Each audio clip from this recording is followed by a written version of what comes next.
Le stade toulousain recevait Montpellier durant cette fenêtre internationale. Les Hauts-Garonnais invaincus en top 14 depuis septembre 2018, leader incontestable face à des Héroltais distancés dans la course à la qualification. Et c'est bel et bien les Héroltais qui vont entamer de la meilleure des façons cette rencontre avec ce ballon distribué par le capitaine Benoît Payog à destination de Yann Serfontaine. Et le troisième ligne, Jacques Duplessis qui en force va derrière la ligne, l'essai sera accordé par Monsieur Cardona. 5-0 pour Montpellier à Toulouse avec au ralenti ce bon travail du paquet d'avant du MHR. La transmission est bonne du côté des Héroltais. Et le robuste troisième ligne centre sud-africain qui emporte tout sur son passage pour inscrire le premier essai de cette rencontre qui permet aux Héroltais de démarrer tambour battant cette rencontre.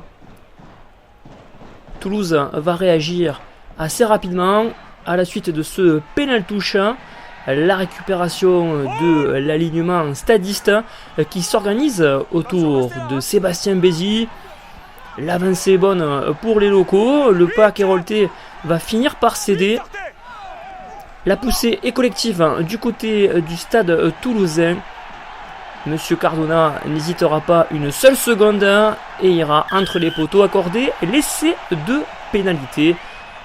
7-5 en faveur des Toulousains qui ont répliqué de manière forte en faisant cette démonstration de force. Mikotadze sera prié de rejoindre le banc de touche pour les 10 minutes. C'est la double sanction pour Montpellier qui tient tout de même son rôle. 7-5 pour les Toulousains à la pause AR. Le leader toulousain qui devait à tout prix réagir et éloigner au maximum la menace héroltaise. Encore une fois, les hommes de Vencoteur seront efficaces avec le bon travail des avants du MHR.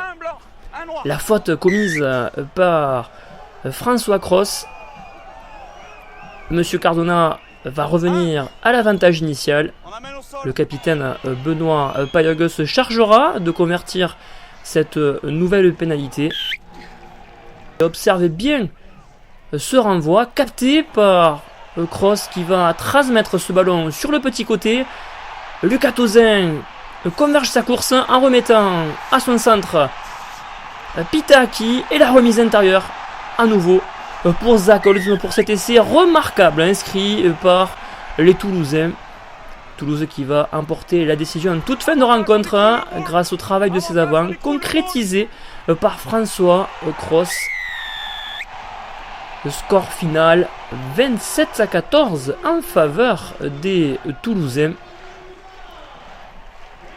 Avec au final un succès logique pour les stadistes qui confortent une place de leader en top 14 alors que les Héroltais se dirigent un peu plus vers une saison blanche pour les vice-champions de France.